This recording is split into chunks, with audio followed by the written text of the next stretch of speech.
Bismillahirrahmanirrahim. Assalamualaikum warahmatullahi wabarakatuh. Perkenalkan, saya Ayu Rohayati, guru mata pelajaran ekonomi SMA Negeri 1 Cihorbeti, Kabupaten Ciamis. Materi yang akan disampaikan pada kesempatan kali ini adalah permasalahan ketenagakerjaan di Indonesia. Adapun kompetensi dasarnya sebagai berikut. 1. Pengertian tenaga kerja, jenis-jenis tenaga kerja, dan masalah ketenagakerjaan. 2. Upaya meningkatkan kualitas tenaga kerja di Indonesia. Baiklah, saya akan jelaskan satu persatu. Definisi tenaga kerja menurut para ahli sebagai berikut. 1.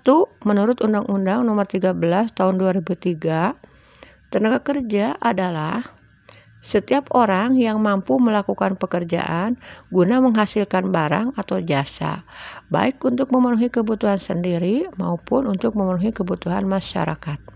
Adapun menurut Payaman Simanjuntak bahwa tenaga kerja itu adalah penduduk yang sudah atau sedang bekerja atau yang sedang mencari pekerjaan dan yang melaksanakan kegiatan lain. Misalnya bersekolah, kuliah, dan mengurus rumah tangga. Jenis-jenis tenaga kerja. Jenis tenaga kerja dibagi menjadi 3. 1. Tenaga kerja terdidik. 2. Tenaga kerja terlatih. 3. Tenaga kerja tidak terdidik dan tidak terlatih. Tenaga kerja terdidik adalah tenaga kerja yang memperoleh keahlian dan keterampilan pada suatu bidang tertentu dari sekolah atau pendidikan baik formal atau non-formal. Contoh, dokter, guru, dan lain-lain. Tenaga kerja terlatih adalah tenaga kerja yang memperoleh keahlian atau keterampilan pada suatu bidang tertentu dari pengalaman. Contoh, montir, koki, dan lain-lain. Tenaga kerja terdidik dan tidak terlatih yaitu tenaga kerja yang hanya mengandalkan tenaga saja atau belajar secara otodidak.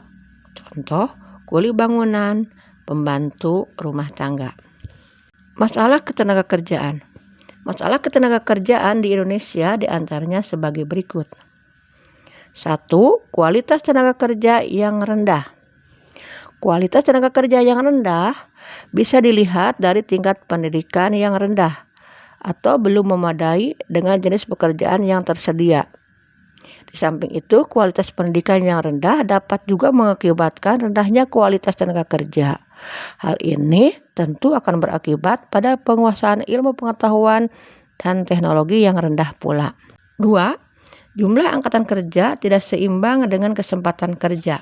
Jumlah angkatan kerja tidak tertampung dalam lapangan kerja yang tentu akan menyebabkan pengangguran yang menjadi salah satu masalah pokok, yaitu adanya pembangunan ekonomi akan merasa terhambat. 3. Pengangguran. Semakin banyak pengangguran akan menghambat pembangunan ekonomi dan dapat mengganggu stabilitas sosial dan politik. Berikutnya adalah upaya meningkatkan kualitas tenaga kerja dilakukan dengan cara 1. Menyiapkan tenaga ahli di masyarakat dengan menyediakan pendidikan formal.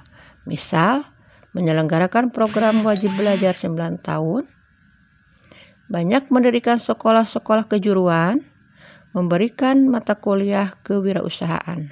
2. Meningkatkan kesehatan dan memperbaiki gizi penduduk dengan cara meningkatkan kesehatan masyarakat dengan memberikan jaminan sosial atau memberikan gizi penduduk melalui Gerakan Nasional Sadar Gizi.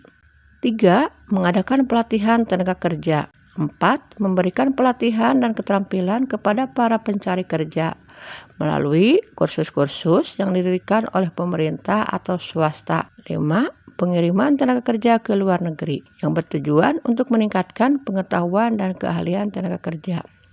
Demikian materi yang bisa saya sampaikan, semoga bermanfaat. Wabillahi taufiq wal hidayah. Wassalamualaikum warahmatullahi wabarakatuh.